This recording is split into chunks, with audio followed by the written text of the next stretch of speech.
7 ग्रहों के पौराणिक रूप, ग्रहों की रोचक जानकारी। सूर्य, 7 घोड़े खींचते हैं सूर्य रथ को। यह सभी ग्रहों का मुखिया है। सौर देवता, आदित्यों में से एक, कश्यप और उनकी पत्नियों में से एक अदिति के पुत्र। उनके बाल और हाथ सोने के हैं। उनके रथ को 7 घोड़े खींचते हैं, जो 7 चक्रों का प्रतिनिधित्व करते हैं। वे रवि के रूप में रविवार या इतवार के स्वामी हैं। हिंदू पौराणिक कथाओं के अनुसार सूर्य की अधिक प्रसिद्ध संततियों में हैं शनि, सैटर्न, यम मृत्यु के देवता, और कर्ण महाभारत वाले। मंगल, लाल ग्रह मंगल के देवता हैं। मंगल ग्रह को संस्कृत में अंगारक, जो लाल रंग का है, या भौम, भूमि का पुत्र भी कहा जाता है। वह युद्ध के देवता हैं और ब्रह्मचारी हैं। उनकी प्रकृति तमस गुण वाली है और वे ऊर्जावान, कार्रवाई, आत्मविश्वास और अहंकार का प्रतिनिधित्व करते हैं। बुध, बुध ग्रह का देवता है और चंद्र, चांद, और तारा, तारक का पुत्र है। वे व्यापार के देवता भी हैं और व्यापारियों के रक्षक भी। वे रजो गुण वाले हैं और संवाद का प्रतिनिधित्व करते हैं। उन्हें शांत, सुवक्ता और हरे रंग में प्रस्तुत किया जाता है। उनके हाथों में एक कृपाण, एक मुगदर और एक ढाल होती है और वे रामगढ़ मंदिर में एक पंख वाले शेर की सवारी करते हैं। बृहस्पति, गुरु, देवताओं के गुरु हैं, शील और धर्म के अवतार हैं, प्रार्थनाओं और बलिदानों के मुख्य प्रस्तावक हैं, जिन्हें देवताओं के पुरोहित के रूप में प्रदर्शित किया जाता है। वे सत्व गुणी हैं और ज्ञान और शिक्षण का प्रतिनिधित्व करते हैं।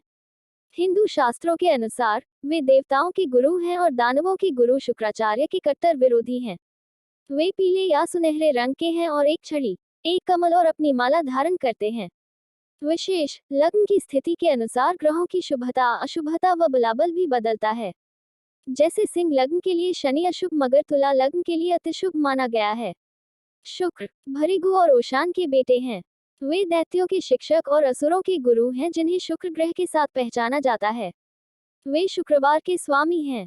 प्रकृति से वे राजसी हैं और धन, खुशी और प्रजनन का प्रतिनिधित्व करते हैं। वे सफेद रंग, मध्यम आयु वर्ग और भले चेहरे के हैं। शनि, हिंदू ज्योतिष में 9 मुख्य खगोलीय ग्रहों में से एक है। शनि शनिवार का स्वामी है। इसकी प्रकृति तमस है और कठिन मार्गीय शिक्षण, कैर्य और दीर्घायु को दर्शाता है। शनि शब्द की व्युत्पत्ति शनै क्रमति सह से हुई, अर्थात वह जो धीरे धीरे चलता है। शनि को सूर्य की परिक्रमा में 30 वर्ष लगते हैं।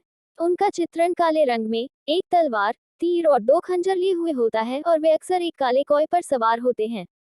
केतु, केतु को आमतौर पर एक छाया ग्रह के रूप में जाना जाता है। उसे राक्षस सांप की पूंछ के रूप में माना जाता है। माना जाता है कि मानव जीवन पर इसका एक जबरदस्त प्रभाव पड़ता है और पूरी सृष्टि पर भी। कुछ विशेष परिस्थितियों में यह किसी को प्रसिद्धि के शिखर पर पहुंचने में मदद करता है। वह प्रकृति में तमस है और पारलौकिक प्रभावों का प्रतिनिधित्व करता है।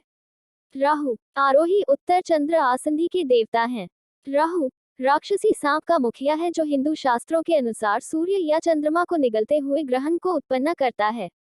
चित्रकला में उन्हें एक ड्रैगन के रूप में दर्शाया गया है, जिसका कोई सर नहीं है और जो 8 काले घोड़ों द्वारा खींचे जाने वाले रथ पर सवार हैं। वह तमस असुर है। राहु काल को अशुभ माना जाता है।